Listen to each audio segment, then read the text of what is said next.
We sure are. Thanks, Mom. Possibly even me.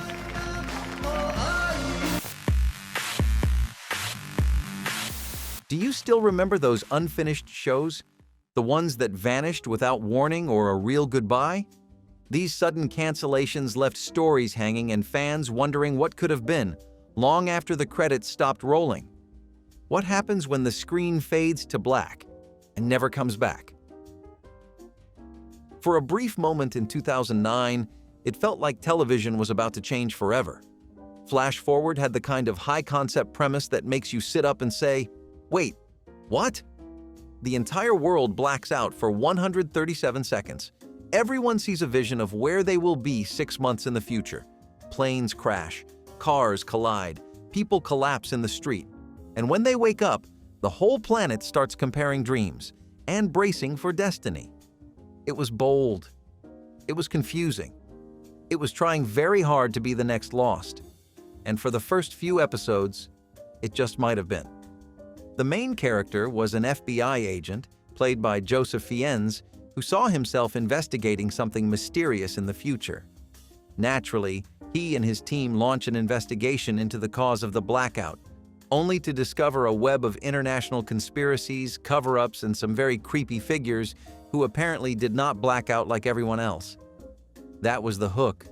Some people stayed awake, which meant maybe the future was not set, or maybe it was being controlled. The show juggled dozens of characters, each with their own flash forward. A woman sees herself pregnant. A man sees himself dead. Another wakes up having slept through the whole thing and now feels left out. Which is honestly fair. Everyone's trying to piece together their destiny like a global jigsaw puzzle where the pieces keep shifting. And here's where it got weird, not just narratively, but structurally. The show was obsessed with timelines and causality, but it could not seem to decide if the future was fixed or flexible. Some characters tried to fight their visions. Others leaned in hard, and all of it unfolded like a Rubik's Cube made of anxiety. Midway through the season, the show hit turbulence. Ratings dipped. Writers changed. The story got messier. New characters arrived with backstories that seemed half-finished. Plot lines were abandoned or rushed. But even when it stumbled, you could tell FlashForward was reaching for something big. It wanted to be profound. It wanted to say something about free will, fate, and whether knowing the future made us better or just more afraid. And then, just as it started picking up again, it was gone. Canceled after one season. A huge cliffhanger. A second global blackout. Dozens of plot threads dangling like spaghetti noodles in the void. No resolution. No epilogue. Just silence.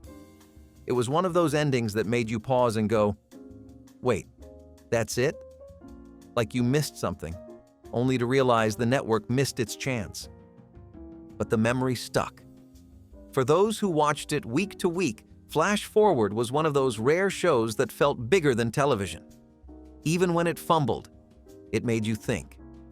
And if nothing else, it taught us all to be nervous about April 29th. Invasion is the kind of show you forget about until something eerie triggers a memory, like standing in floodwater or seeing a stranger smile just a little too long. It aired in the fall of 2005, right after Hurricane Katrina, which gave its hurricane-centric premise a sudden, uncomfortable weight. The story begins with a massive storm hitting a small Florida town. But after the floodwaters recede, something is wrong. People are changing. People are disappearing. And something alien may have come in with the tide. From the outside, it looked like a standard disaster drama. But underneath, it was slow-burn science fiction with a pulse of paranoia. Think The Body Snatchers, but with more humidity and family tension. The central character was a park ranger named Russell, whose ex-wife, a doctor, begins acting strange after the storm. Other residents also start behaving differently. Calmer, colder, too composed. Their skin glows faintly. Their injuries heal too quickly. And slowly, the show reveals the truth. During the storm, something non-human arrived, and it is taking over, one person at a time. But unlike other alien invasion stories, Invasion was quiet, intimate. It focused on domestic scenes, family dinners, awkward co-parenting, late-night talks that felt grounded and real, and that made the strange behavior all the more disturbing. It was not about action, it was about dread. That creeping suspicion that someone you love might not be entirely themselves, that what you remember about a person is still there, but buried under something else. The show rarely showed you the alien. It did not need to. It made you afraid of the familiar. What made Invasion different was how serious it was about the sci-fi. It did not wink at the audience. It did not hand out answers. It let the unease build week by week, turning everyday scenes into slow-drip horror. The tension was psychological, not explosive, but it worked, especially if you liked your television served with more questions than comfort. The cast was solid. William Fichtner played the town sheriff with the perfect blend of authority and menace. Eddie Cibrian, Lisa Sheridan, and Tyler Labine rounded out a cast that gave the series emotional depth to match its eerie atmosphere. The ratings, however, were another story. It aired as part of ABC's post-Lost sci-fi lineup, but it never found the same audience. Too weird, too quiet, too soon after a real-world storm that looked a lot like the one on screen. And just when the mystery was starting to open up, Invasion was canceled. The final episode hinted at global scale, government silence, a second wave, and then nothing. Just static. Fans begged for a revival. They never got one.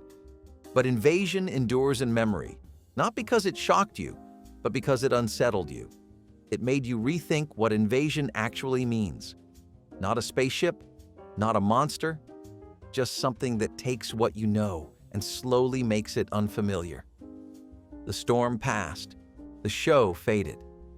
But that feeling, that stayed.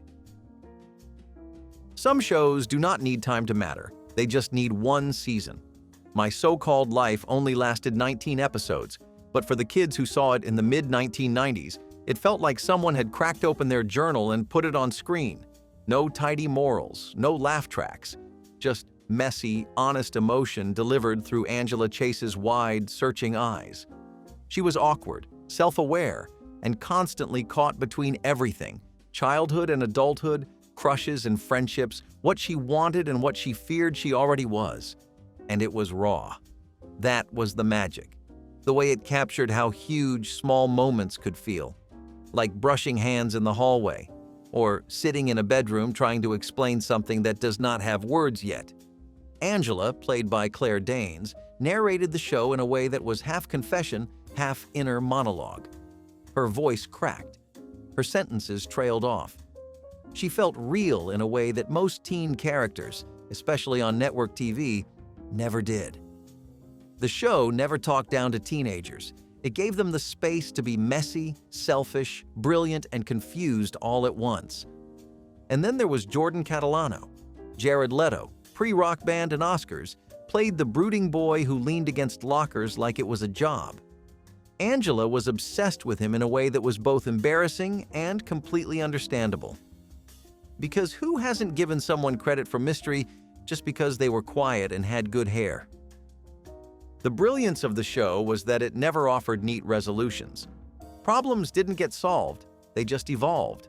Parents were flawed, friends made bad choices, and sometimes you just cried in the bathroom at school because it felt like everything was ending, or beginning, or both. Supporting characters like Rayanne, Ricky, and Brian all felt like people you knew or were. Ricky was groundbreaking as one of the first openly gay teenage characters on television, but the show never made him a token.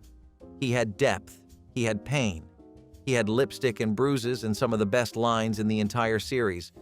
But even though critics loved it and fans were devoted, the ratings were never great. ABC bounced it around the schedule. It got no promotion, no second season, just one perfect unfinished year. Angela and Jordan finally sort of connect, and then the screen fades to black, forever. That ending hurt. Not because it was tragic, but because it was real. Teen stories often wrap in happily ever afters. My So-Called Life left us in mid-sentence, the way life does. And honestly, that made it stick harder. You do not forget the shows that saw you when you could not explain yourself yet. My So-Called Life was not a cultural phenomenon while it aired, but for the ones who watched, it became a landmark. 1 season, 19 episodes, but for some people, it was everything. At first, it looked like just another Creature of the Week sci-fi show, but Surface had bigger ambitions, literally. It started with strange ocean tremors, mysterious sonar readings, and glowing things moving beneath the water. Then came the weird eggs. Then came the new species. And suddenly, Surface was no longer about a sea creature. It was about something much larger, stranger, and smarter than anyone expected. It began like Jaws, but turned into War of the Worlds underwater. What made it different was the way it followed multiple storylines that all slowly spiraled into one another. A marine biologist, a teenage boy, a government conspiracy, each with their own perspective on the same terrifying discovery, and you never quite knew who or what to trust. The creatures themselves were part dinosaur, part alien, part nightmare. They grew fast. They adapted faster. One kid even raised a baby one in his bathtub like it was a goldfish. The show did not just tease sci-fi, it leaned into it with a kind of chaotic glee. As the series unfolded, it suggested that these creatures were not just animals, but part of a global shift. Something buried, something ancient, something coming back. What made Surface feel unique was how it built tension. The early episodes played out with dread, not loud, not bloody, but unsettling. The government started silencing witnesses. Oceanographers went missing. One character wakes up in a completely different place after blacking out underwater, and every new discovery just raised more questions. It felt like the first act of a much longer story, like someone had written a trilogy and only filmed part 1. You could feel the momentum building. Cities started flooding. The creatures began multiplying. The world was tipping towards something massive. The cast did solid work. Lake Bell played the scientist trying to warn everyone. J.R. Ferguson played a mysterious tech guy with way too many answers. Leighton Meester even showed up before she became Blair Waldorf. But none of them could stop what happened next. Just as the story was getting big, Surface was canceled. 1 season, 15 episodes, no finale. The final scenes showed tidal waves crashing into the mainland, civilization on the edge of collapse, and then it just stopped. No closure, no explanation, just a show that dared to go big and got pulled before it could land. It left fans with questions, it left characters mid-crisis, and it left that baby sea creature somewhere in a flooded kitchen, probably plotting world domination. Surface was not perfect, but it was weird in a way that kept you watching. It mixed science, myth, and a bit of monster madness into something that felt like it was about to go somewhere unforgettable. And then it vanished beneath the waves. There was a time in the mid-2000s when ABC Family decided to get weird, and Kyle XY was the result. It started with a simple mystery. A teenage boy wakes up naked in the middle of a forest. He has no memory, no speech, and, oh yeah, no belly button. That detail alone launched 1,000 promos. And in a world already filled with clones, mutants, and aliens, Kyle XY felt like the sweet spot between sci-fi and teen drama. From the jump, Kyle was different. He absorbed knowledge like a sponge, learned language in hours, solved puzzles like a prodigy. But emotionally, he was a blank slate. Watching him learn to smile, lie, or even eat. Cereal was half the show's charm. He is taken in by the Traeger family, a perfectly normal suburban unit who, for some reason, are totally okay with raising a mystery boy from the woods with no background and perfect abs. Kyle becomes their third child, and the show gradually blends into a coming-of-age series with a heavy side of genetic conspiracy. Over time, it becomes clear Kyle was not born, but created. A product of advanced science designed to be something more intelligent, more ethical, more human. Think Superman by way of Gilmore Girls with a twist of the X-Files. He is hunted by shadowy organizations.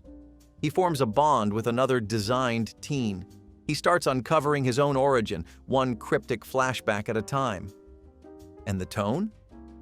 It walked a strange line.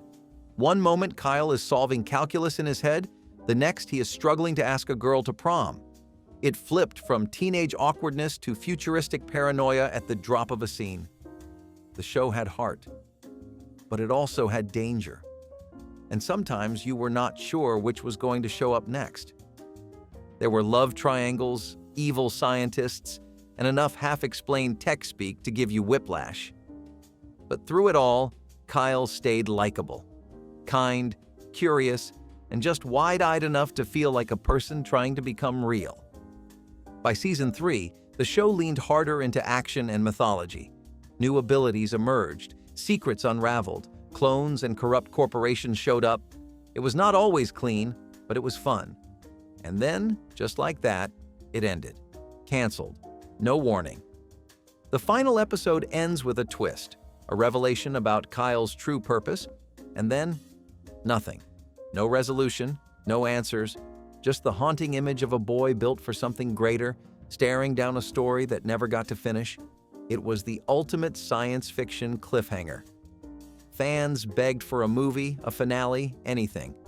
But ABC Family moved on, and Kyle XY became another show remembered more for how it ended than how it started. Still, for a few seasons, it captured something rare. A sci-fi story told through wonder instead of cynicism. It asked not just what makes us different, but what makes us worth saving. Also, let's be honest, you checked your belly button after watching.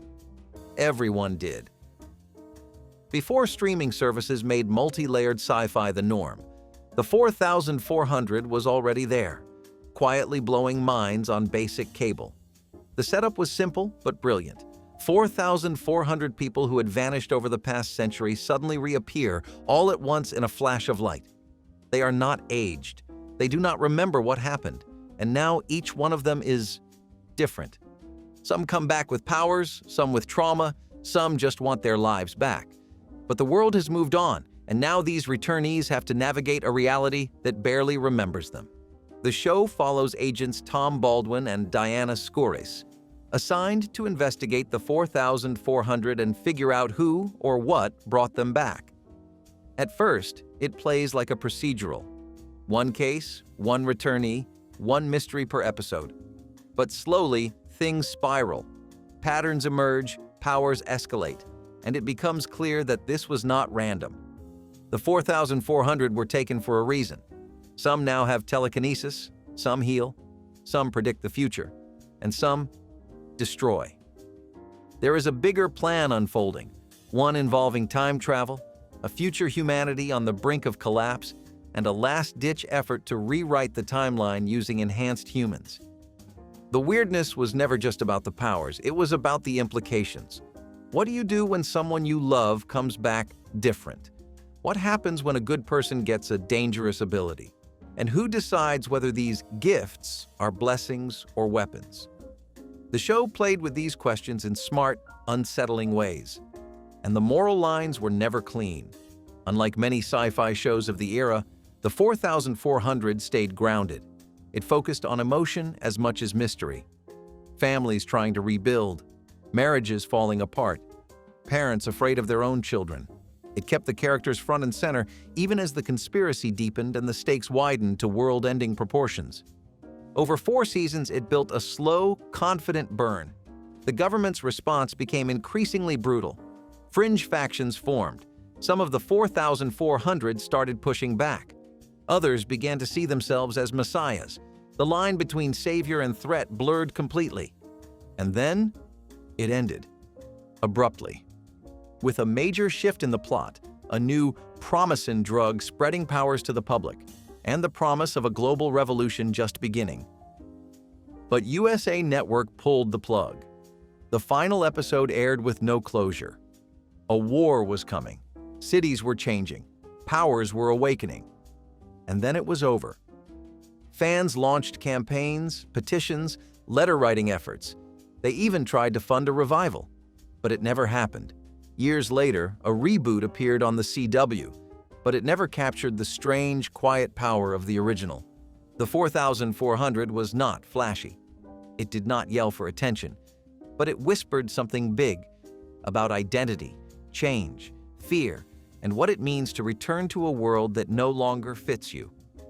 And that whisper still echoes. There was a time in the 1990s when Superman traded in his fortress of solitude for a silk tie and a weekly flirt fest with Lois Lane. And for 4 seasons, Lois and Clark made that work. This was not about big space battles or galactic doom. This was Superman in the city, juggling day jobs, awkward silences, and coffee shop moments between rescues. Dean Cain played Clark Kent with a boyish shrug, and Terry Hatcher's Lois was all sharp edges and just enough vulnerability to keep you watching. This was a show more about the couple than the cape. The superpowers were just seasoning. The heart of it was will they won't they chemistry, workplace chaos, and Clark constantly sneaking away to fix disasters between interviews. It was romantic comedy dressed up in red and blue, and for a while, that was exactly what made it sing. Metropolis was bright, clean, and oddly quiet for a city with that much crime. Villains tended to be eccentric instead of deadly, mad scientists, tech billionaires, the occasional time traveler. Even Lex Luthor felt more like a soap opera billionaire than a true menace.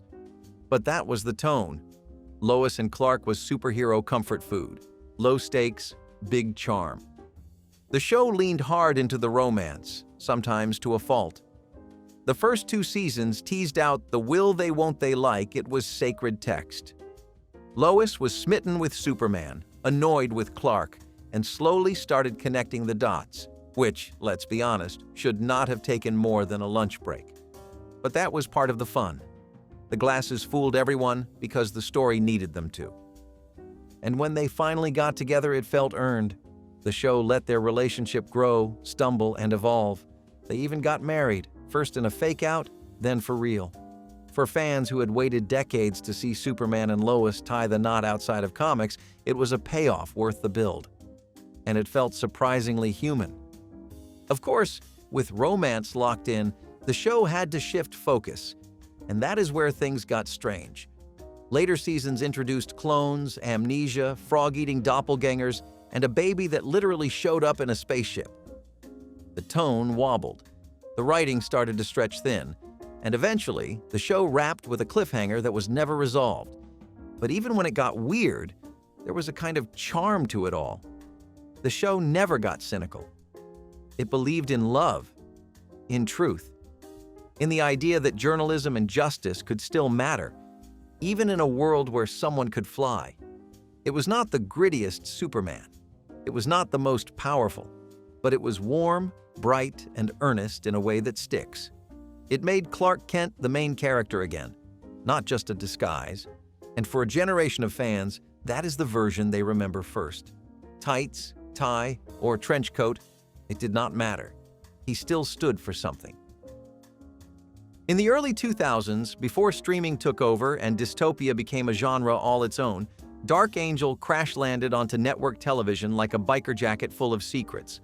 Created by James Cameron and set in a post-Pulse, post-collapse future version of Seattle, the show introduced us to Max, a genetically engineered super soldier on the run, played by a then-unknown Jessica Alba.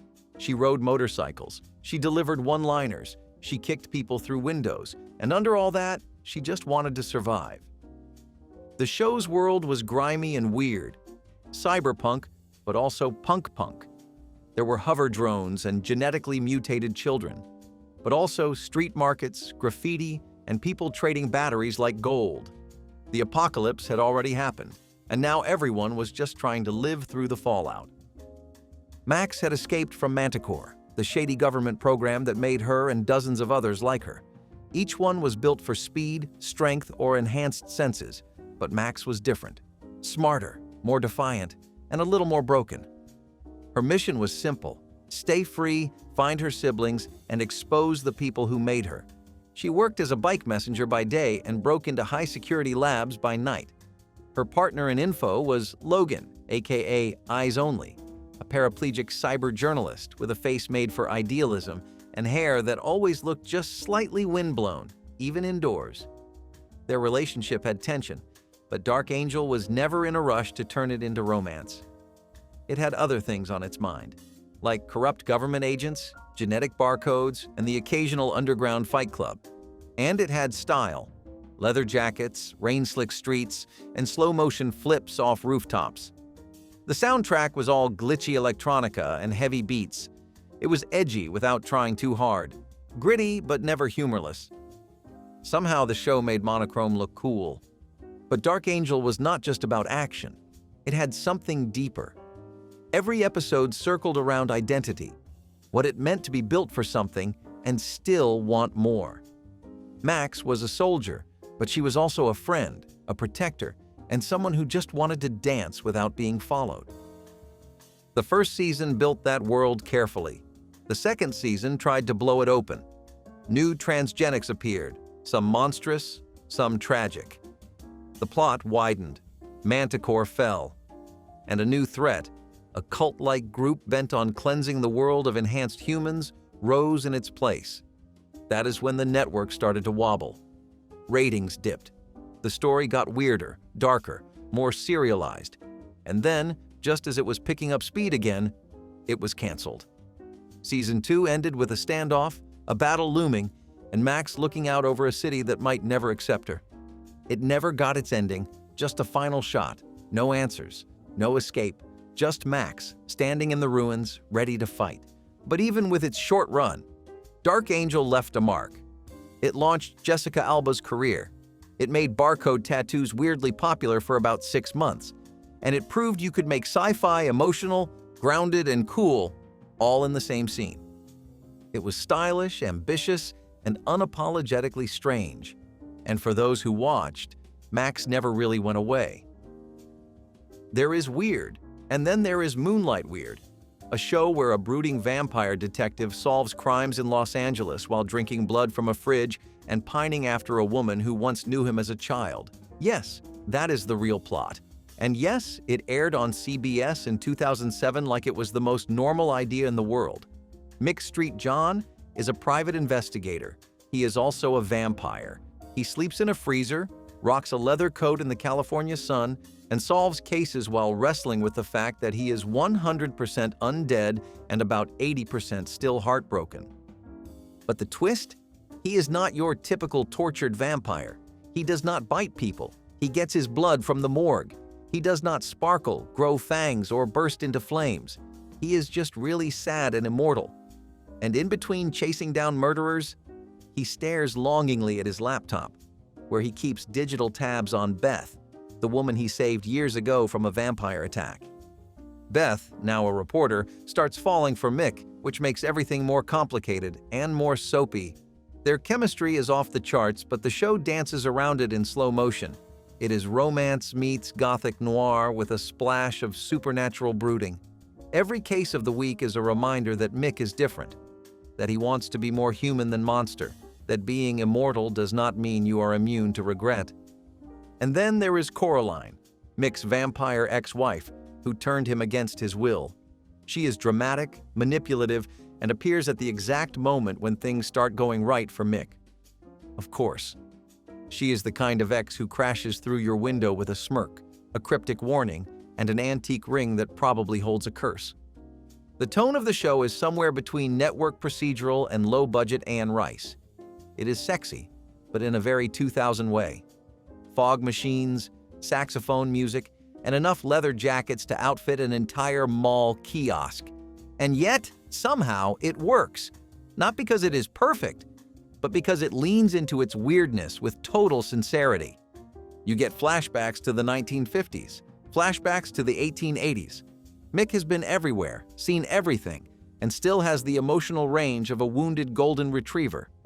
The show tries to juggle vampire lore with police drama with romantic tension, and it somehow keeps the pieces in the air, even when they do not always land where you expect. What made Moonlight unforgettable, despite only airing for one season, was the way it committed to its own mythology. The vampires had rules. Some were evil, some were just trying to pass. There were vampire politics, secret societies, and even a weird vampire justice system. It hinted at a whole world beyond the shadows of Los Angeles. even if the budget only let us see 3 alleyways and 1 nightclub. The writing was pulpy, the acting was earnest, and the whole thing felt like a show out of time, a supernatural romance that somehow ended up in the crime procedural lineup on a major network. And then, just as things were getting good, it was canceled. Not because it was bad, but because of the writers' strike, because the ratings were just shy of what CBS wanted, because sometimes a show with cult energy never gets the room to become a cult hit. And that stings. Still, Mick and Beth live on in the heads of fans who watched it unfold week by week, who still remember the theme song, who still shout "Moonlight" whenever they see Alex O'Loughlin pop up in something else, because the show may be gone. But once a vampire gets into your head, good luck forgetting him. There are westerns. And then there is Deadwood, a show that took the grit of frontier life and soaked it in blood, profanity, and Shakespearean monologues about pain, power, and human rot. It did not just bring the Old West to life. It unearthed it, held it up to the light, and dared you to look away. Set in the lawless Dakota Territory in the 1870s, Deadwood was not about cowboys or shootouts. It was about civilization crawling out of the mud inch by inch with a snarl. The town itself was the main character, a swamp of tent bars, wooden walkways, and characters with blood under their fingernails and curses on their tongues. Everyone was scheming, everyone was lying, and no one got out clean. At the center of it all was Al Swearingen, owner of the Gem Saloon and arguably the greatest anti-hero to ever swear his way across a television screen. Played by Ian McShane with volcanic charisma, Al was cruel, brilliant, poetic, and somehow, impossibly, charming. His rival was Seth Bullock, a lawman who did not want to be a lawman, constantly torn between justice and rage. The show took its time. Dialogue was dense, scenes unspooled slowly, often building toward conversations that felt more like duels than speeches. But the writing, David Milch's writing, was unlike anything else on television. It was raw and elegant, vulgar and beautiful. You could hear a threat disguised as a compliment, a confession buried inside an insult. Even the background characters had depth. Calamity Jane was as tragic as she was foul-mouthed. Trixie, a prostitute trying to climb out of her past, gave some of the show's most brutal truths. Doc Cochran, shaking from old trauma, patched up wounds while muttering about the futility of it all. These were not caricatures, they were survivors, and they made Deadwood feel alive. The show was not about plot twists. It was about watching a community form, break, and rebuild, all in the dirt, all under threat from greed, violence, and history. As outside forces tried to tame Deadwood, banks, politicians, railroad tycoons, you saw the cost of progress. It was not just buildings going up, it was people getting ground down. 3 seasons, 36 episodes, and then nothing. In 2006, HBO pulled the plug. No warning, no closure, contracts lapsed, plans faded. The town of Deadwood just stopped breathing. The fans were furious, the critics were stunned. For years, people held out hope for an ending. And then, more than a decade later, in 2019, they got it. A single movie, a goodbye, a last ride through mud and memory, and it was worth the wait. Still, nothing quite matches the electricity of the original run. You felt smarter just for watching it. And dirtier, and a little more aware of how language can wound or save depending on the speaker. Deadwood was more than a Western. It was a tragedy disguised as a town. A portrait of America before it became America, written in blood, whiskey, and words you could not say in polite company. And if you watched it back then, you never forgot the way it made you feel, like you were standing in the middle of something wild and watching it die. One curse at a time. Touched by an Angel was the kind of show you did not admit to watching until you needed it. And then you could not stop. It was quiet, unashamed, filled with messages that felt too raw for irony and too sincere for sarcasm. Every week, someone would face something too heavy to carry alone. And then Monica would arrive, a red-headed angel sent by God, not to fix everything, but to remind people they were not forgotten. It sounds cheesy now, maybe even naive, but at the time, it filled a silence no one else was addressing. Addiction, death, abuse, doubt. It gave people permission to cry over things they had buried too deep. It said that suffering did not make you weak. It made you worthy of compassion. Every episode was like a gentle hand on your shoulder when you needed it most. In a world that often feels too loud to hear anything soft, this show was a whisper that still echoes. Touched by an Angel did not pretend to solve these things. It just sat with you while they hurt. That kind of tenderness does not trend well. Eventually, people rolled their eyes. They wanted grit, not grace. And so the show disappeared from syndication, its memory wrapped in Sunday night nostalgia and family room prayers. But somewhere deep down, we still long for that voice in the dark that says, "You are not alone," even if we do not want to admit it. Luke Ventura worked with Al Bundy at the shoe store in Season 1 of Married Dracula with Children. He was cocky. He was charming. He was the anti-Al, a smooth-talking bachelor who made women swoon while Al trudged home to Peg and the kids. Luke brought a certain energy to the early episodes, but after Season 1, he disappeared without a trace. He was never fired, never transferred, never mentioned. One day, he was just not there. The shoe store remained, but Luke was scrubbed from its history. He had punchlines, chemistry, and an established presence. Then the credits rolled and erased him. There was no locker left unclaimed, no spare chair that made characters pause. His exit was not a moment. It was a deletion. And the silence made it feel like he had never existed at all. Some say the character was too similar to Al. Others say the chemistry did not quite land. But what sticks is the absence. Because Luke was part of those earliest episodes, part of the first impressions that made viewers stick around. And then he was gone, like a coworker you never said goodbye to. Maybe the show found its rhythm by losing him. Or maybe, just maybe, the world of Married with Children is littered with ghosts we barely remember, but once laughed with.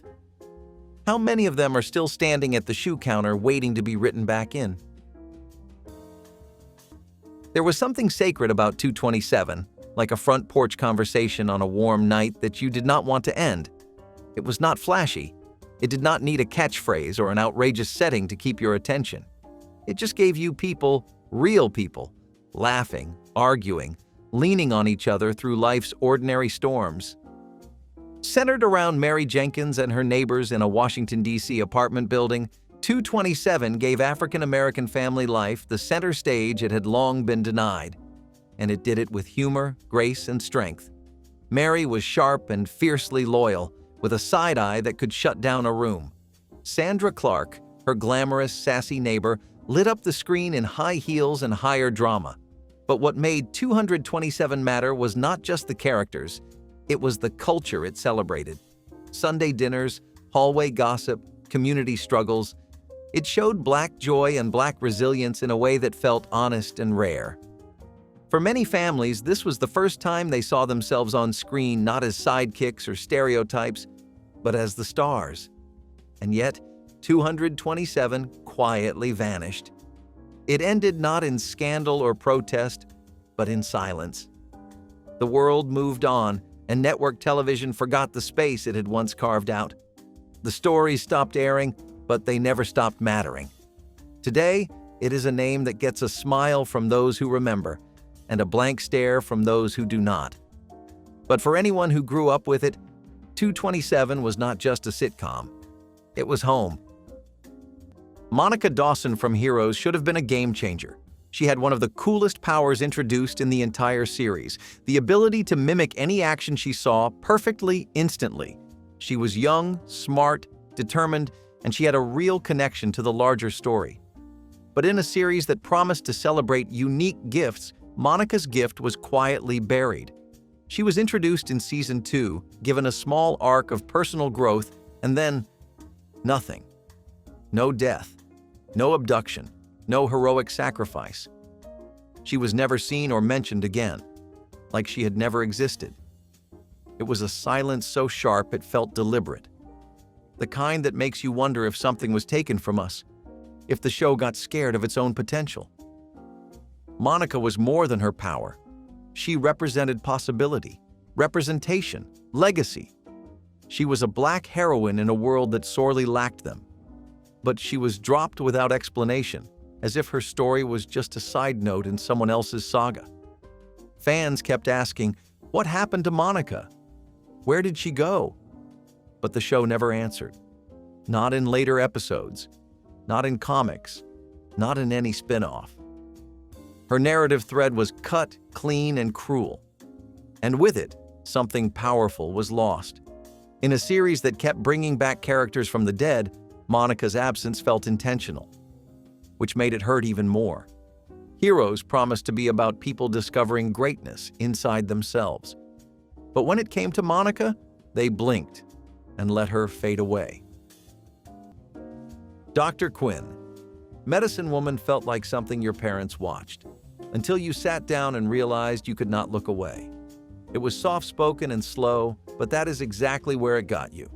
Jane Seymour, as Michaela Quinn, a Boston doctor dropped into the rugged, often hostile terrain of the Colorado frontier, was a revelation. It was a show about healing, but never in a shallow way.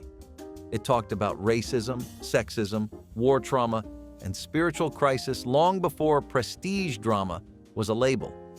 And the audience came back week after week because they saw something they did not get anywhere else: a woman leading with strength and softness. It aired when the world was changing. When roles for women on television were often one note, Dr. Quinn demanded more. But the world changed again, and the show's gentle pace and moral compass fell out of fashion. It became too earnest, too idealistic for modern tastes.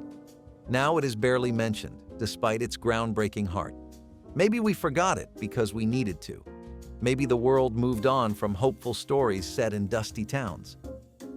But there was a time when Dr. Quinn's quiet compassion held the whole frontier together.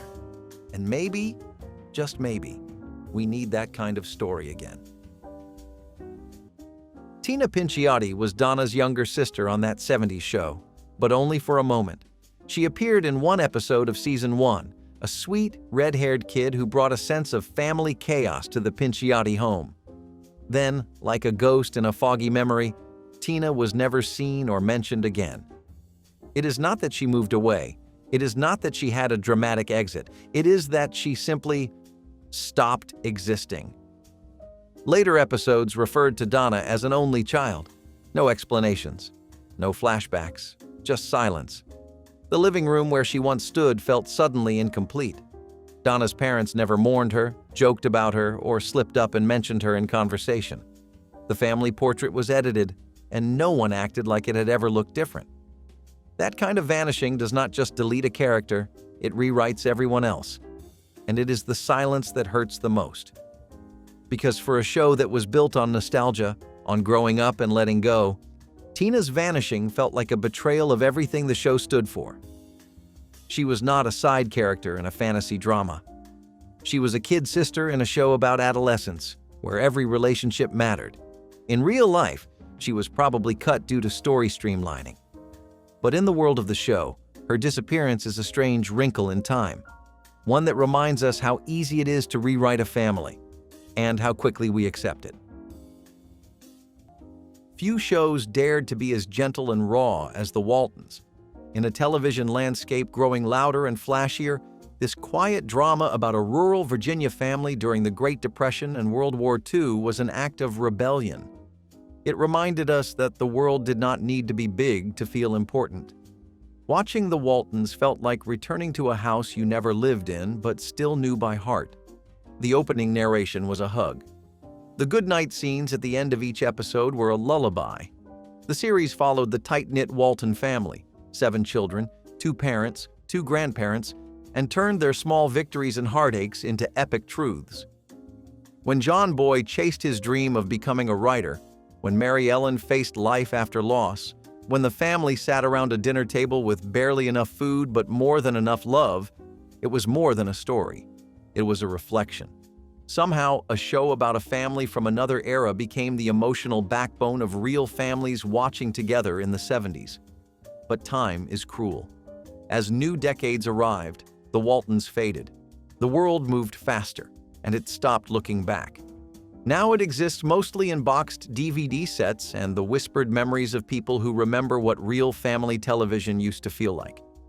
They do not make shows like this anymore, because maybe they think we no longer need them. But the truth is, we do. Maybe now more than ever. Buzz Hickey from Community was not just another eccentric professor at Greendale. He was a man of mystery, regret, and quiet fury. Played by the ever-intense Jonathan Banks, Hickey brought a weight to the show that no other character could. He was the kind of man who said little but carried a lifetime of hard lessons in every glare and grumble. Season 5 let him breathe, even if just barely. He connected with Abed. He opened up, bit by bit, revealing a past full of discipline, distance, and deep emotional fractures. And then, just like that, he was gone. Not even a slow fade. No final bow.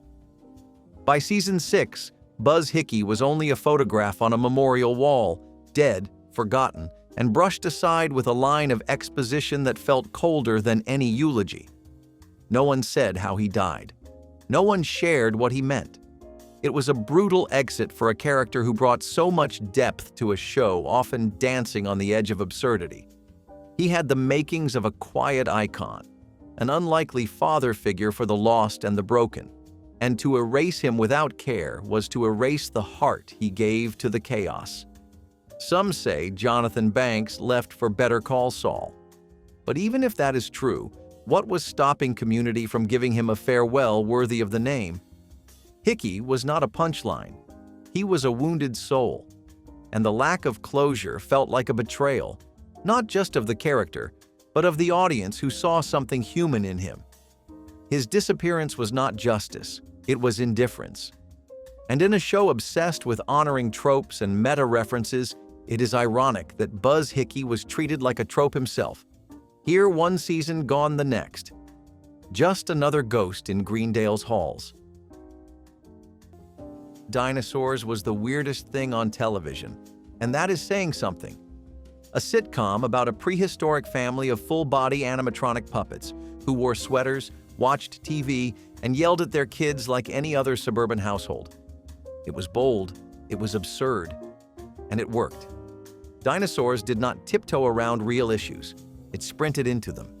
From environmental collapse and corporate greed to women's rights and toxic parenting, the show wrapped all its messages in a colorful, foam latex fever dream. And somehow it got away with it. It became a cultural phenomenon. Kids loved Baby Sinclair's catchphrases, parents chuckled at the satire, and everyone kind of forgot it was on primetime network television. But when it ended hard. That finale? A quiet, cold apocalypse with snow falling and silence settling in. The last joke was that there were no more jokes. The show was never revived, never rebooted. It just fossilized, an artifact of a time when television dared to be strange and smart all at once. Today, it would be too expensive, too risky, too thoughtful. What kind of show makes you laugh about extinction and then sit in silence? Dinosaurs did, and that is why we never really talk about it. It still hits too close to home.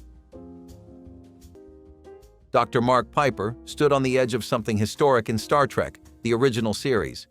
He was the chief medical officer aboard the Enterprise in the show's second pilot episode, Where No Man Has Gone Before. Calm, logical, and seasoned, Piper gave viewers their first glimpse into how medicine might work in the final frontier.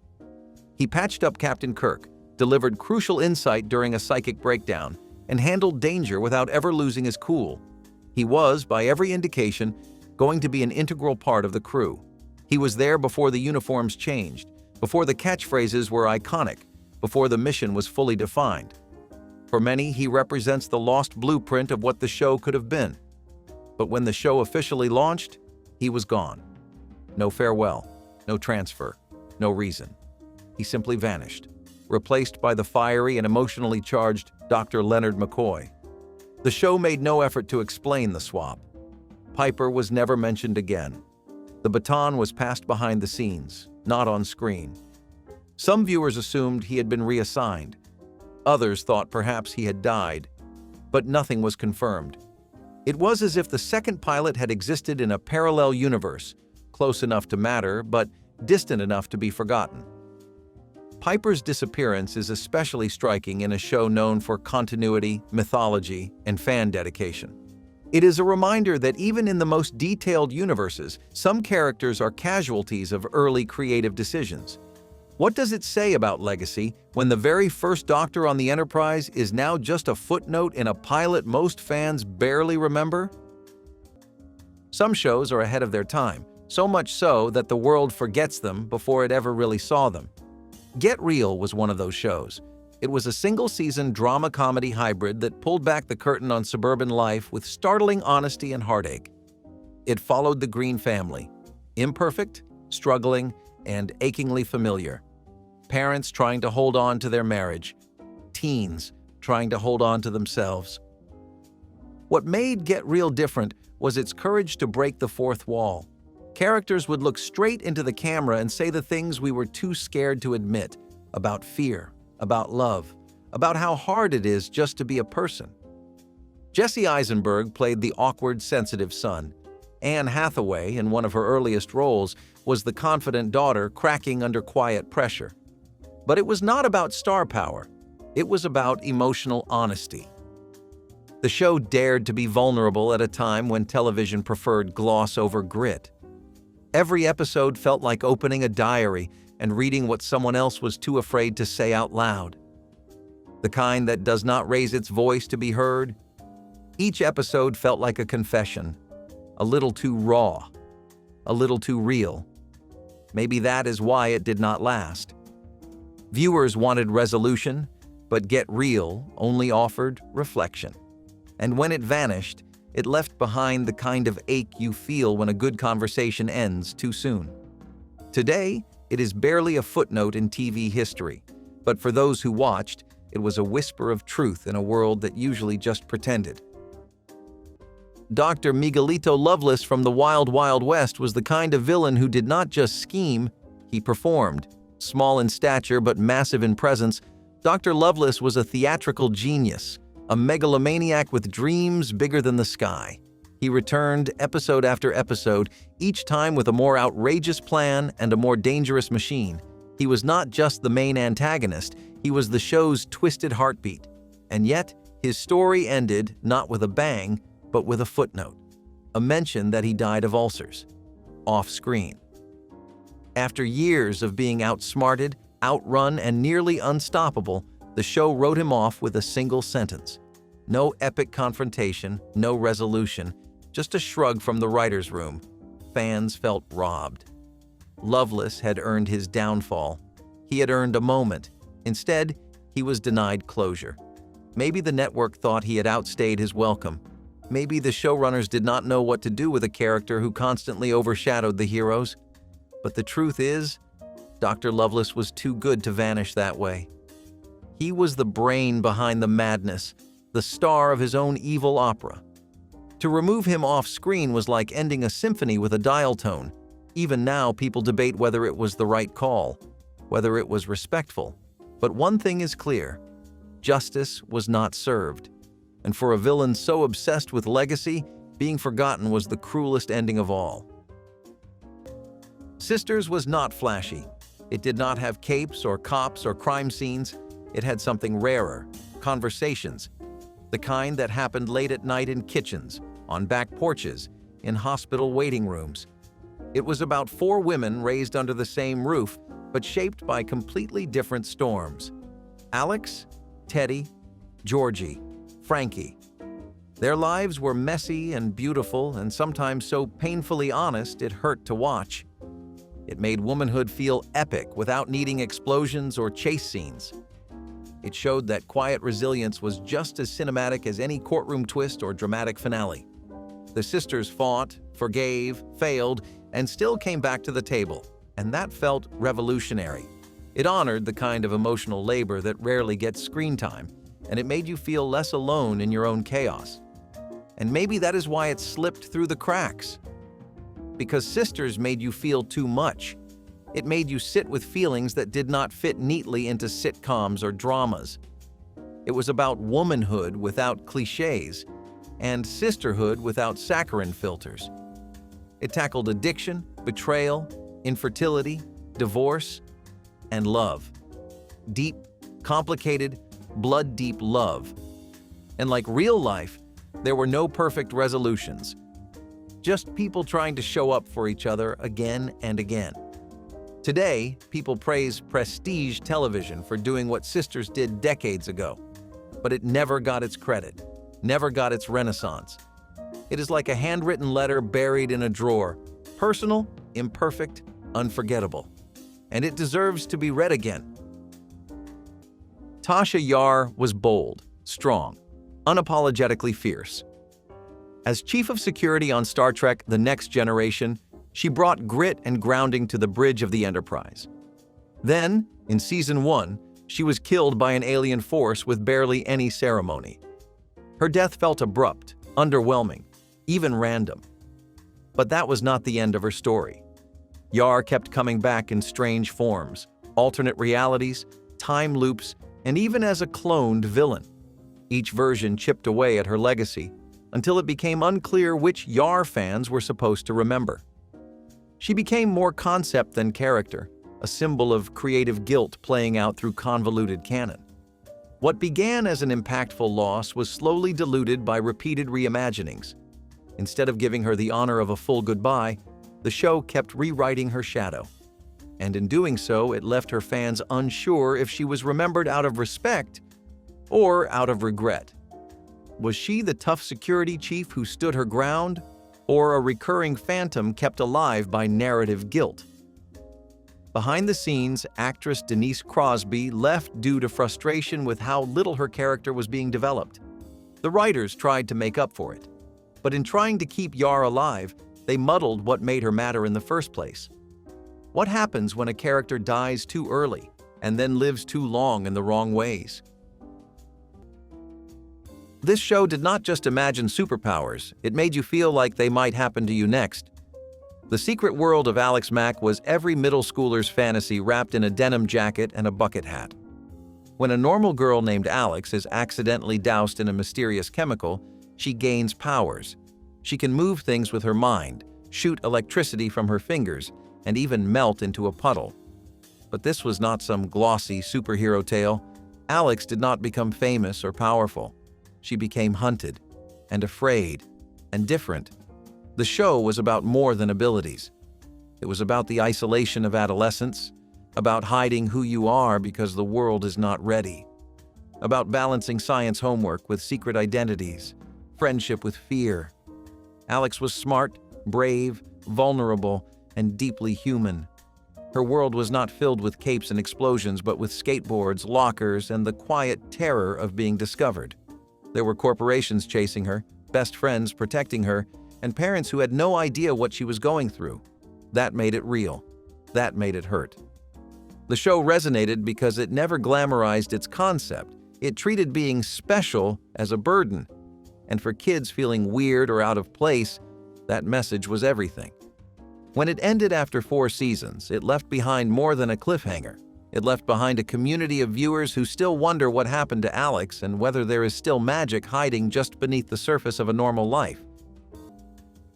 Celia Hodes from Weeds was not just a villain. She was the venom that gave the show its bite. Narcissistic, manipulative, delusional, but also oddly magnetic. She began as the annoying suburban neighbor, but evolved into a full-blown antagonist, injecting chaos into every scene she touched. And yet, in the end, she simply disappeared. No fiery ending, no justice served, just gone. Her last appearance was quiet, out of step with the rest of her character's dramatic flair. And after that, nothing. The show moved on, almost pretending she never existed. That absence spoke louder than anything she ever screamed on screen. Celia had been a linchpin of the early seasons, a foil to Nancy, a danger to herself and others. She spiraled, she burned bridges, and she always clawed her way back into the spotlight. Until one day, the spotlight cut off.